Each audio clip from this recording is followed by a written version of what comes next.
Muy buenas tardes, bienvenidos al episodio 2 del Juego de las Sillas, este debate chilango en el que vamos a hablar de los problemas más importantes que enfrenta la Ciudad de México en marco de las elecciones del próximo 2 de junio.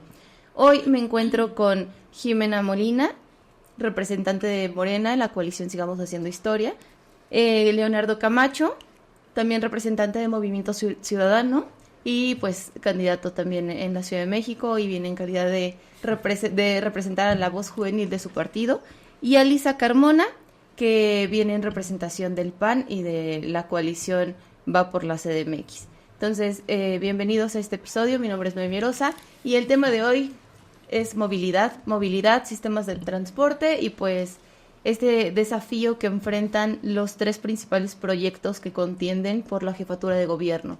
Entonces, el primer planteamiento que quiero hacerles para que me puedan ir opinando es, en un contexto en el que la Ciudad de México tiene 9 millones de habitantes y transporta cerca de 100 millones de personas en un mes, no solo de la Ciudad de México, sino también de ciudadanos del Estado de México y conurbados. ¿Cuál es el desafío, cuál es el desafío más grande que enfrenta el futuro jefe o jefa de gobierno de la Ciudad de México? ¿Y por qué es un tema que puede incluso quizás sobrepasar el planteamiento prioritario de la seguridad pública? O sea, ¿por qué está a ese nivel de prioridad en la agenda? Jimena, si quieres empezar. Sí, pues bueno, primero gracias por la invitación, qué gusto estar acá otra semana más. Yo quisiera empezar justo diciendo que ya como tú lo planteabas, hablar del tema de movilidad en una urbe tan grande como lo es la Ciudad de México, pues significa claramente ser muy sinceras en cuanto a que es un tema sumamente complejo, ¿no? Sin embargo, yo veo en las propuestas de Clara Brugada mucha sensatez y mucha claridad también que viene de la propia experiencia de la jefatura de gobierno de Claudia Sheinbaum aquí en la Ciudad de México, porque veo que las propuestas en general de Clara se enfocan en llevar transporte a donde no lo hay, y pienso, por ejemplo, yo soy de Magdalena Contreras, hay gente en las zonas altas que se hace 2 horas solo para salir de la alcaldía, y a eso súmale otros 20 minutos para llegar a un metro. Entonces, por un lado, llevar transporte público a quien más lo necesita, que continúe siendo asequible, y también fortalecer los medios de transporte público que hoy en día tenemos, como como el metro, ¿no? Ahorita ya Clara Brugada está haciendo una propuesta de fortalecer y dar mantenimiento a la línea 3, a diferencia, por ejemplo, y además llevar cablebús a todas estas zonas altas como Tlalpan, Magdalena Contreras, Coajimalpa, Milpalta, Xochimilco. A diferencia del candidato de la alianza del PRI y del PAN, que más bien está teniendo como propuesta medular el metro, construir un metro que llegue a la estación al Estadio Azteca. Es decir, es una medida que es regresiva en tanto que está buscando llevar transporte público a donde ya hay, que es además una propuesta fundamentalmente de marketing más que de política pública que ponga al centro las necesidades de la gente. Ok, ¿quieres responder directamente al señalamiento? Nuevamente muchísimas gracias por la invitación, es un gusto estar nuevamente por acá, y como lo comentaba Jimena, el transporte público debe ser una prioridad para las y los candidatos que contienden a la jefatura de gobierno. Sin embargo, porque el hacer más transporte público todavía es un poco inviable. Vamos a ser un poco realistas. Lo que necesitamos primero es fortalecer lo que ya hay. ¿Por qué? Porque dicen que quieren arreglar el metro y que le quieren dar mantenimiento al metro, pero llevan 6 años gobernando y no lo hicieron. No, y sí que se al hizo. contrario, si se fijan en la cuenta pública capitalina, en los mismos datos del gobierno de la ciudad, entre el 2018 al 2023, el recorte del presupuesto del metro fue de más de 3,000 millones de pesos. ¿Qué implica esto? Que hubo incluso reducciones de salarios de las personas que trabajan en el metro, que se dedicaban a este tipo de cosas del mantenimiento, del servicio, incluso del tipo de las escaleras eléctricas, incluso el acceso a personas con discapacidad al metro es casi imposible, ¿no? Si una persona va en silla de ruedas y quiere acceder al metro, es un viacrucis para toda la gente. Entonces el metro no es accesible, no es limpio. A diario vemos que falla la línea 3, la línea 1, que incluso muy renovada, pero presenta lentitud en el servicio. En el Metrobús es igual, ¿no? Y cada que hay manifestación, yo no estoy en contra de las manifestaciones, al contrario, no nos resuelven el problema del agua contaminada en la ciudad, que es otro tema. La gente se manifiesta, está en todo su derecho, pero el gobierno de la ciudad no nos da alternativa de movilidad, simplemente nos baja del Metrobús y es como de háganle como puedan para llegar a su destino. Ciclovías, también, ¿no? En el 2018 fallecían entre 4 y 6 ciclistas en ciclovías atropellados. Hoy son 6 de cada 10. Entonces son muchas las problemáticas que hay en torno a la movilidad en la Ciudad de México. Sí. Por favor, René. Hola, ¿qué tal? Buenos días, tardes a todos, todas. En la Ciudad de México tenemos en cuenta que 15 millones de personas se transportan a diario. No solamente de Ciudad de México, sino también de ciudades cercanas y del más grande estado del que vienen personas a la ciudad es el Estado de México. De las 15 millones de personas que se transportan a diario en el metro, únicamente 9 millones se quedan a cenar. Las otras únicamente comen. Por lo tanto, esa cantidad se va a otros estados, sale de la ciudad porque tenemos unos trabajos los cuales están centrificados únicamente en la ciudad, ya que en estos espacios cercanos de la periferia, como lo son el Estado de México, incluso Puebla, no existe el crecimiento laboral como se estimaba, por lo tanto, obliga a que la movilidad urbana tenga que transformarse para poder aceptar millones de personas de otros estados y poder transportarlos a un trabajo digno en la Ciudad de México. En todos estos casos existe en nuestra Carta Magna, en el artículo 4, que toda persona tiene derecho a la movilidad en condiciones de seguridad vial, accesibilidad, eficiencia, sostenibilidad, inclusión e igualdad. Sin embargo, sabemos que este tipo de cosas no se da en el transporte de la Ciudad de México. Si hay algo que tiene Salomón Chertorivsky es que él realmente piensa y sabe que donde pasa una silla de rueda puede pasar también las demás personas. No solamente se fija en las personas, también tenemos que fijarnos en las diferentes capacidades diferentes o incapacidades que tenemos en la población.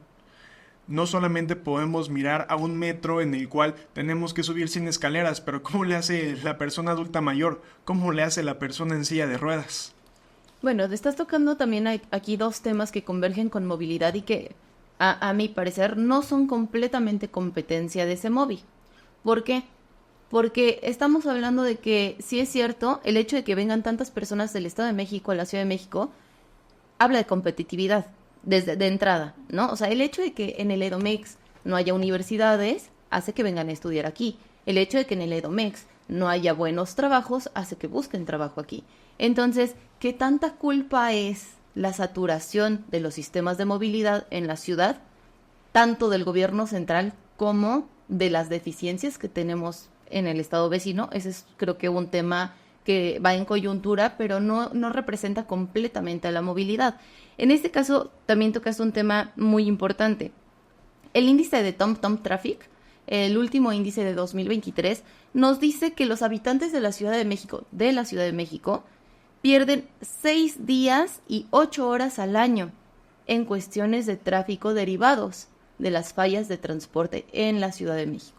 Entonces, es una cifra preocupante porque sí es cierto, en un tramo que podemos hacer 15 minutos, tenemos que salir 10 minutos antes, contemplar 20 minutos antes para llegar 10 minutos después o media hora, ¿no? Incluso, si hoy sabemos que va a haber marcha, salimos 40 minutos antes de casa porque en algún momento sabemos que nos van a bajar del Metrobús, que la línea 1 puede pararse, que la saturación va a hacer que en algún momento, incluso hasta fallas eléctricas, ¿no? Se fue la luz en la línea 9, te desalojaron, vemos a patrullas, camiones de la SCC dando auxilio, RTPs a la gente, subiéndose en los camiones de seguridad pública para poder llegar a sus destinos. Y esto ha sido un recurrente. En 2023, después del choque de los trenes de la línea 3, a la fecha, ha habido más de 15 incidentes en el metro, 15, y son muchísimos para hablar de infraestructura. Entonces, en este sentido, ¿qué tanto tiene que converger el presupuesto de 2024 para el candidato que quede al frente de la Ciudad de México con la obra pública? Para los 3 señalamientos que hicieron, discapacidad, entrar al metro en una silla de ruedas tampoco le compete solo al metro, le compete a obra pública y que haya cruces y rampas y accesibilidad en los accesos al metro. Entonces, ¿cómo va a ser este tipo de coordinación para no tener que estar desviando recursos en más infraestructura y enfocarnos en las unidades? O sea, ¿realmente necesitamos construir más sistemas de transporte en una ciudad donde hay metro, metrobús, trolebús, cablebús, camiones concesionados? ¿Necesitamos más medios de transporte? Sí, yo creo que sí. O sea, pienso en una de las propuestas de Clara que además me parece fundamental, que es construir nuevas líneas de metrobús. Y pienso particularmente en la línea 8 que está proponiendo, que recorrería periférico. O sea, quienes usamos, o sea, que vivimos en alcaldías que colindan con el periférico, sin duda esperar el camión, o sea, el transporte concesionado sigue siendo un tema sumamente delicado, uno porque implica negociación política constante y implica también tener capacidad política para manejar los cambios de transporte y la verdad es que Claudia Sheinbaum hizo un buen trabajo en ese sentido, sobre todo en los temas de chatarrización, pero bueno, me desvío un poquito. Que haya un transporte público que recorra avenidas grandes a un precio asequible, que puedas usar la tarjeta de movilidad y que además te permita sortear el tráfico de periférico a través de una línea de metrobús, eso sí que va a hacer una diferencia. Pero a ver, Jimena, o sea, yo estoy de acuerdo, perfecto, estaría, incluso resolvería el tema que como tú dices de accesibilidad, pero ¿de qué nos serviría tener un nuevo transporte en el que te subas y a la hora de conectar con el siguiente, por haber invertido en abrir una nueva línea y no darle mantenimiento a la otra, no puedes llegar de todas formas? Porque sí pasa, o sea, también bueno, a ver, aceptemos que las fallas... Los recursos son limitados, o sea, no tenemos recursos infinitos, ¿no? O sea, el presidente lo ha dicho muchas veces, política es elegir entre inconvenientes, y cuando tú destinas una parte del presupuesto a una cosa, pues significa que no la vas a destinar en otra, o sea, es algo que me parece como muy intuitivo de política pública, y creo pues que no necesariamente son cosas excluyentes. Se puede continuar dando mantenimiento a las líneas del metro, pero también se pueden hacer nuevos transportes públicos, como aquí sucedió, o sea, se renueva la línea 1, pero también ahora tenemos metrobuses eléctricos, se renovaron las vías del tren ligero, tenemos nuevos trenes de tren ligero, tenemos un cablebús, tenemos un trolebús elevado, nuevas unidades de RTP, nuevas unidades de trolebús, no fueron excluyentes, y el mantenimiento, el presupuesto de mantenimiento no se redujo, eso es una falsedad. También es una falsedad y me parece hasta poco intuitivo pensar que el sindicato de trabajadores del metro va a permitir que en su contrato colectivo de trabajo se les reduzca el salario. Eso es una falta a la verdad, con el único objetivo de que sigamos pretendiendo y metiendo esta falsa idea de que no se invirtió en transporte público, cuando sí hay un cambio que es muy evidente, que no es suficiente para la cantidad de personas que habitamos así, pero aquí en la Ciudad de México y quienes además están entrando y saliendo de la urbe, pero sí ha habido un cambio drástico que se ve en el día a día. Ok. No sé quién de los dos quiere tomar la palabra. Adelante.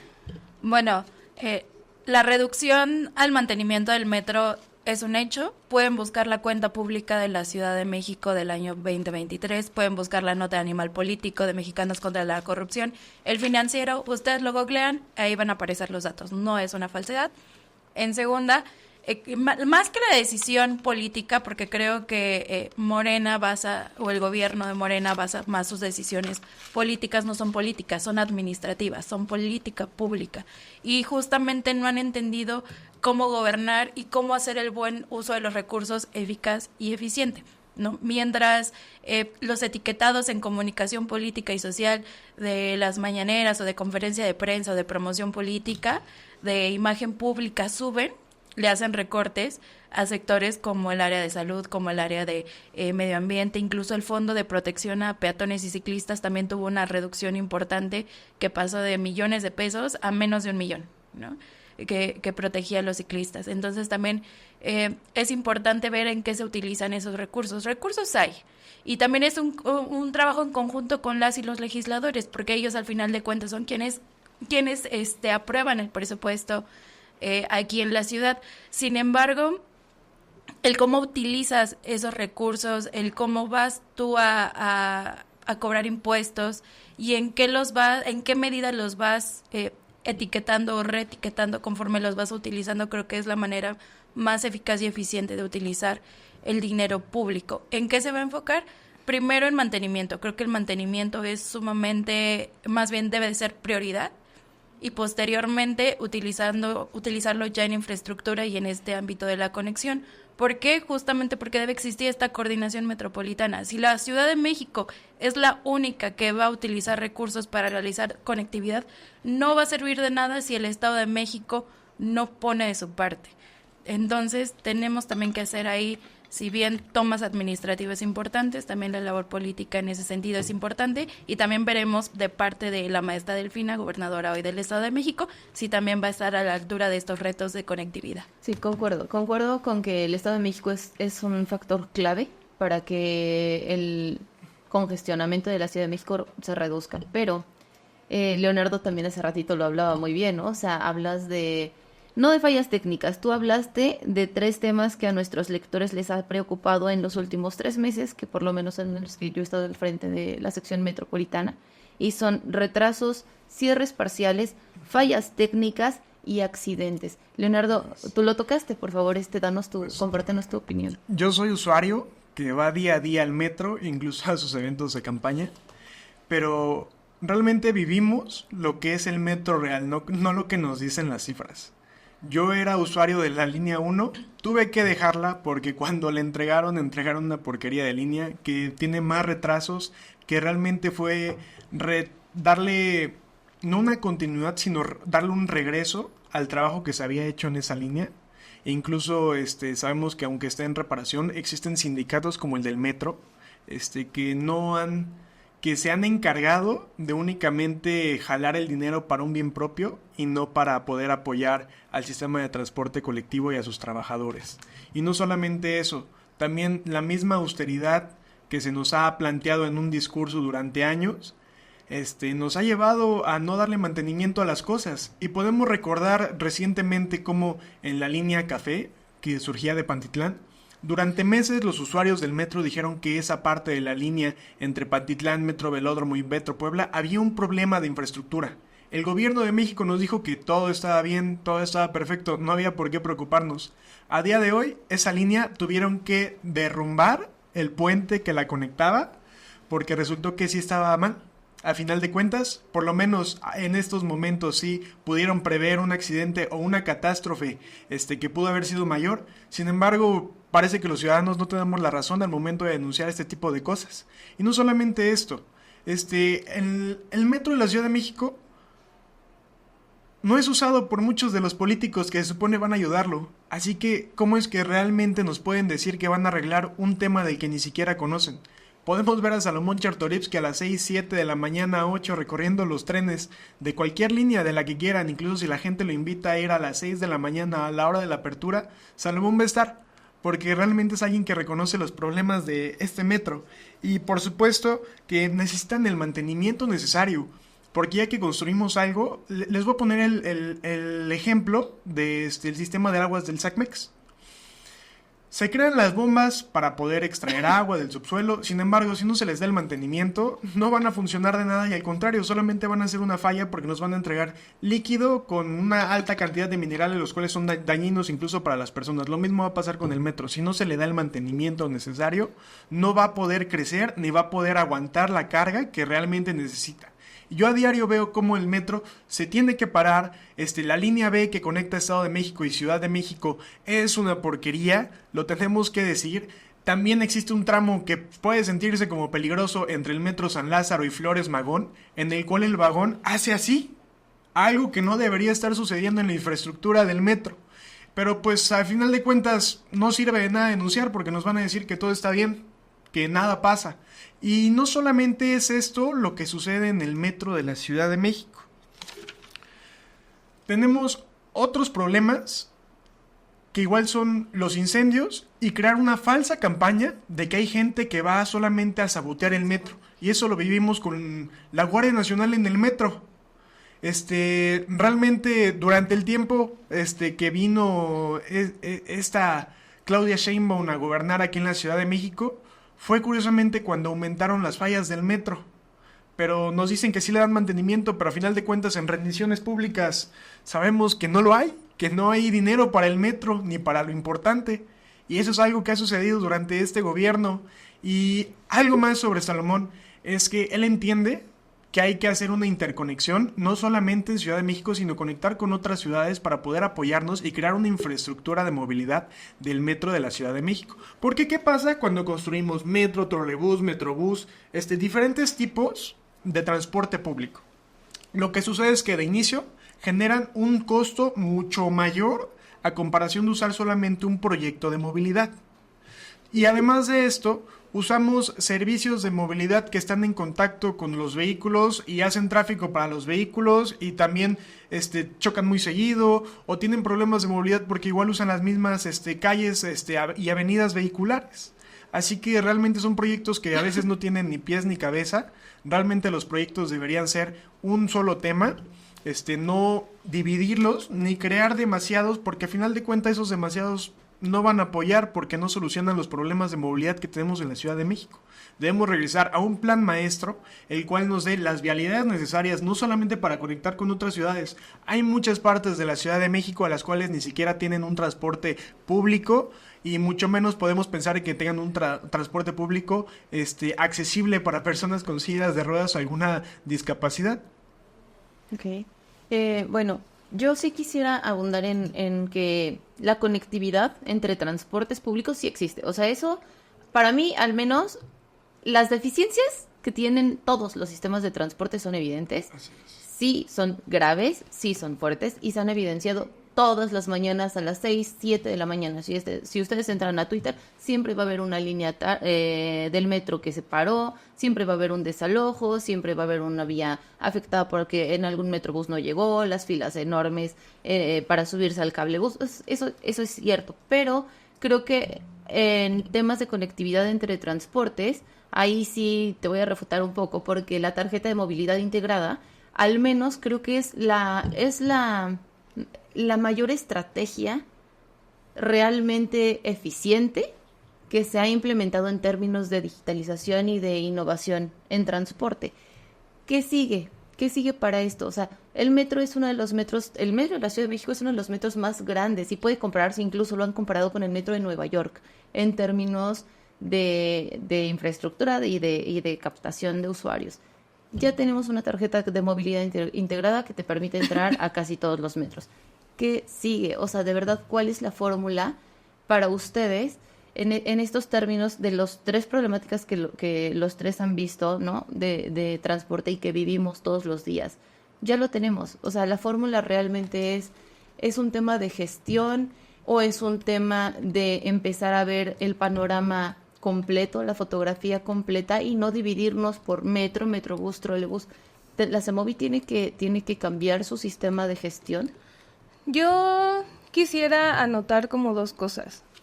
Primero, sí, o sea, hace falta mucho transporte público y de nuevo, o sea, en las zonas altas de la Ciudad de México no podemos pretender, como propone el compañero de Movimiento Ciudadano, tener metro en donde tenemos cerros. O sea, estamos hablando de que en Contreras no podemos tener un metro hasta arriba en Tierra Colorada. O sea, creo que habla de que Movimiento Ciudadano, una vez más, está encerrado en su cámara de eco donde solamente entiende lo que ve en redes sociales, ¿no? Entonces, la ciudad es muy compleja y por eso, entre otras cosas, Clara Brugada, nuestra próxima jefa de gobierno, está proponiendo cablebús en esas zonas altas donde es muy complejo transportarse. Creo también que que algo que decía ahorita la compañera de Acción Nacional de la Alianza del PRIAN, me parece que también vale la pena resaltar una cosa en términos de que las decisiones de administración pública también tienen de fondo ideas políticas. O sea, no podemos pretender, y es una de las consignas neoliberales que fue más potente, que las decisiones de cómo ejerces presupuesto, de qué priorizas, no son en sí mismas una decisión política. Y pienso de nuevo comparando estas dos propuestas de Santiago Taboada de llevar el metro y construirlo según en 2 años al Estadio Azteca, que en realidad es una estrategia de marketing, pero imaginemos que sí lo hace, es priorizar un evento futbolístico en el marco ahorita del proceso electoral a las necesidades de la gente de las zonas de las zonas periféricas de la ciudad. Pero también lo han hecho. O sea, perdóname, pero cuando viene la Fórmula 1, Sheinbaum también priorizó la Fórmula 1 y priorizó el sistema de transporte. ¿En qué sentido? Priorizó a esa zona de transporte, el transporte para esa zona, aun cuando los embudos de tráfico y los embudos de sistema de transporte se le estaban haciendo a todos los demás de la periferia. Pero ahí siempre ha habido metro. Pero aún así, o sea, se priorizó el sistema de concesionados en la zona porque yo estuve ahí, o sea, a mí me tocó cubrirlo. Y se priorizó, se mandaron más sistemas de concesionados, se pidió apoyo de otras rutas para poder abastecer a todos los de la Fórmula 1, dejando sin transporte a muchas otras colonias aledañas. Hubo muchísimas quejas, al menos de la última Fórmula 1. Cuando Checo Pérez corrió aquí sobre Paseo de la Reforma, se priorizó obviamente el evento porque iba a ser súper internacional y también un tema de marketing. O sea, también ahí fue un tema de marketing. ¿Qué pasó con el Metrobús? ¿Qué pasó con toda la gente que venía a la Ciudad de México?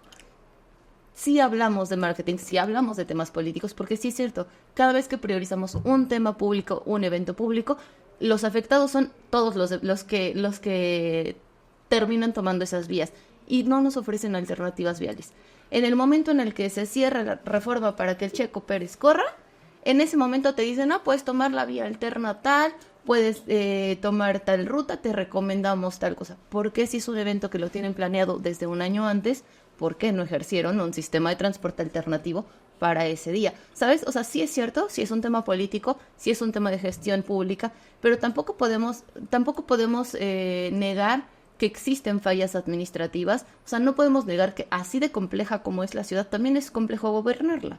Y tenemos que aceptar que a la hora de hacerlo ha habido errores catastróficos, ¿no? O sea, a mi parecer, creo que el principal reto que tienen sus candidatos es empezar a aceptar los errores que desde nuestras trincheras estamos cometiendo y pues entonces hacer propuestas enfocadas a reparar ese tipo de gestiones. Y para este punto, para cerrar este punto, me gustaría que cada uno me hablara sobre quizá el momento que ha marcado a esta administración para bien y para mal en sistemas de transporte y cuál es el paso que va a poder resarcirlo en la siguiente gestión. O sea, ¿qué pasa desde un punto de inflexión para la ciudadanía? Porque hay muchos, o sea, ni siquiera voy a decir la línea 2 del metro, esa ya pasó a otros términos, creo que ya se sumaron más. Y muchos son incluso hechos por los mismos ciudadanos, ¿no? O sea, el hecho que aumentan los suicidios en la Ciudad de México y que la mayor parte sean en el metro, pues no quiere decir que sea culpa del sistema de transporte, pero hay un problema social que está generando que más gente se suicide. ¿Impacta? Sí impacta. ¿Cuáles son para ustedes esos momentos de inflexión? ¿Quieres empezamos contigo, Elisa? Pues, bueno, mencionaste la línea 12, pero yo no quisiera dejar que ese tema dejara de mencionarse. ¿Por qué? Porque el día de hoy no tenemos a ninguna persona en prisión como 10 responsable imputados. Ni imputados, ni denunciados. Hay 10 imputados. ¿No? Siempre es la gente de abajo la que sale perdiendo, los trabajadores que tienen horas laborales excesivas, que tienen malos salarios, que no pueden hacer nada para defenderse, mientras los directores, directoras y demás personas políticas están libres, ¿no? Ya también lo habíamos mencionado, otro punto de inflexión, lo había mencionado mi compañero de Movimiento Ciudadano, el hecho de que la Guardia Nacional haya estado en el metro, no revisando o viendo a los ciudadanos. A una compañera incluso la arrestaron por un momento, la llevaron, ¿no?, a las salas cívicas para que no estuvieran ahí grabando ni haciendo, que no estaban grabando directamente a personas de la Guardia Nacional, pero el hecho de que estuvieran más al pendientes de los disque sabotajes a realmente ver por la seguridad de los ciudadanos también me pareció pues de lo más bajo. El hecho de que haya incendios dentro del metro y choques. De hecho, hace como 3 semanas una persona tuvo un accidente en el metro, bueno, provocado por las ineficiencias del metro y perdió parte de los dedos del pie. Okay. Y fue a dar al hospital. Entonces, cada vez hay más heridos, cada vez hay más trenes que se queman, cada vez hay más delincuencia dentro del metro, ¿no? Los vagones exclusivos para mujeres no se respetan. Entonces, son muchísimas cosas que tenemos que abordar. Esos son tus puntos de inflexión negativos. Ahora dime uno positivo, porque no todo es malo. Sí, no todo es malo. Lo bueno es que hay muchísima conectividad.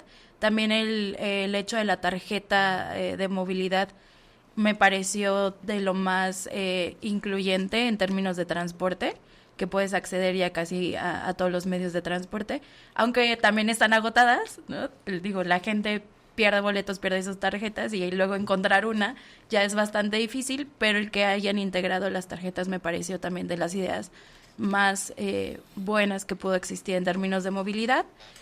La nueva línea del Metrobús de la línea 7 también me pareció un proyecto bastante amigable, aunque sufrimos con manifestaciones y que no hay una alternativa también cuando eso sucede, pero también me pareció un proyecto al que se le atinó, porque también conecta pues todo Reforma, ¿no? Y con varias líneas otras líneas de Metrobús, metro, en términos de movilidad.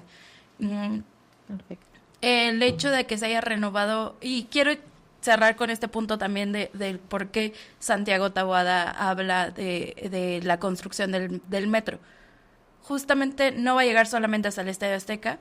La idea es que al final de su sexenio llegue a Xochimilco. ¿Por qué?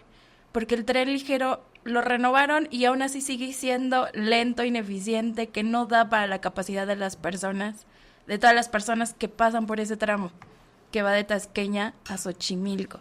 Y aparte de que se tiene que esperar más de 10 minutos para que pase uno en el que te puedas subir, y eso viéndolo ya de una manera muy amigable, porque si vas en horas pico te tienes que esperar hasta más de 40 minutos para poder subirte al tren ligero. Lo renovaron y en verdad yo no sé por qué lo renovaron en vez de pensar de crear un metro.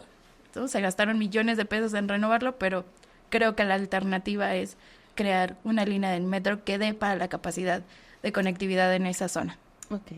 Leonardo, por favor. En este caso, recordando los puntos negativos, iniciamos también, no todo es negativo, también hay cosas positivas, pero en este caso, en los puntos negativos igual no se me hace muy buena idea olvidar lo que pasó en la línea 12, porque realmente debemos de dejar de vernos como una cifra y empezar a vernos como humanos, como personas que perdieron la vida, y también que hasta la fecha no hay ningún culpable. Y la única persona que quiso mostrar como culpable, Claudia Sheinbaum, debemos recordar que ella mandó a hacer una investigación privada.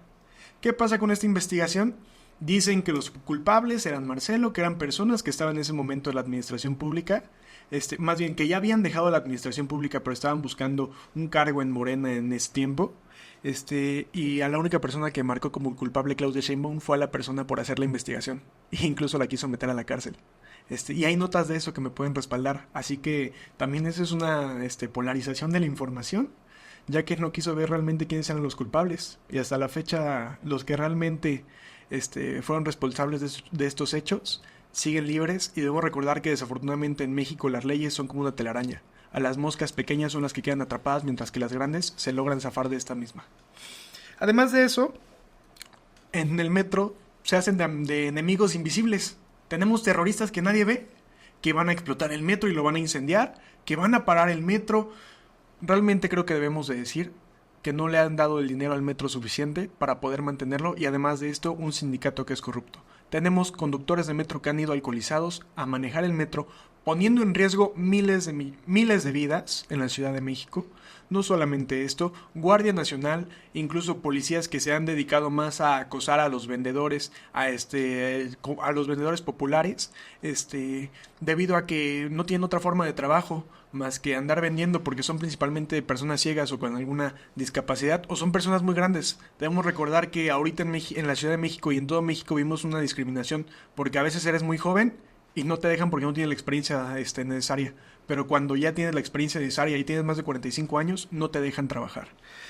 No podemos ver solamente a la movilidad urbana, con temas como el metro, teleférico, todos los sistemas de transporte que existen. También debemos de ver las banquetas, y es algo que no ha propiciado para bien para la ciudadanía. Por lo menos el 65% de todas las personas que se trasladan a su trabajo, usan una banqueta por lo menos medio kilómetro para poder llegar a su lugar de trabajo. En este caso, las demás personas ocupan únicamente el carro, y es algo a lo que se le dio crecimiento debido a que no existe el sistema de transporte necesario. Pero no hablemos solamente del carro, porque estaría hablando obviamente de que toda la gente tiene el dinero suficiente, ni mucho menos. Pero esta persona para comprar los carros sí lo tuvo, y hay estadísticas que lo demuestran. No solamente esto, desde el 2021 aumentó un 101% el número de muertes de motociclistas en la Ciudad de México. Por lo tanto, por ejemplo, si se morían 1,000 personas por accidentes con motocicleta, ahorita se morirían 2,000 y algo personas aproximadamente. Lo cual nos demuestra que la gente está buscando nuevas formas de movilidad ágiles ante que los sistemas de transporte colectivo no funcionan, que el sistema de transporte vehicular no funciona.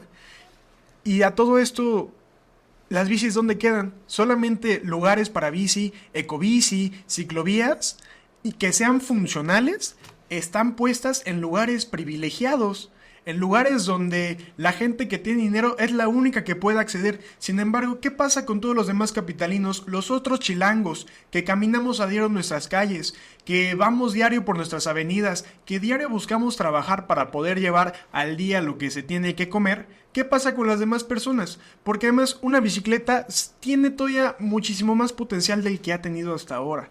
Es un método sustentable, es ecológico. Además de eso, generas la productividad física para los trabajadores.